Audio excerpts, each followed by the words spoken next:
শেখ হাসিনা দেশ থেকে পালিয়ে তাদের নেতাকর্মীদের পাশাপাশি গণতন্ত্র ব্যবস্থাকেও বিপদে ফেলে গেছে বলে মন্তব্য করেছেন বিএনপির মহাসচিব মির্জা ফখরুল ইসলাম আলমগীর। দুপুরে ঠাকুরগাঁওয়ে নির্বাচনী গণসংযোগের সময় তিনি এ মন্তব্য করেন। ফখরুল বলেন, অন্যবারের চেয়ে এবার নির্বাচন অন্যরকম। এবার মাঠে নৌকা নেই, নৌকার কাণ্ডারি হাসিনা নেতাকর্মীদের ফেলে ভারতে পালিয়ে গেছেন।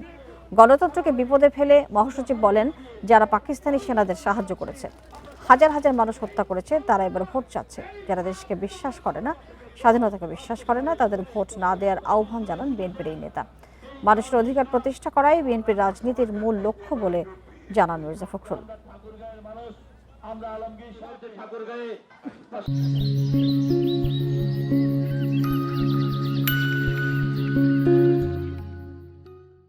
অন্যান্য সময়কার চাইতে এবারে ডুববি একটু অন্যরকম। আরো তো নৌকা ছিল, আর ধানের শীষ নৌকার মধ্যে হইত। এরা নৌকাটা নাই।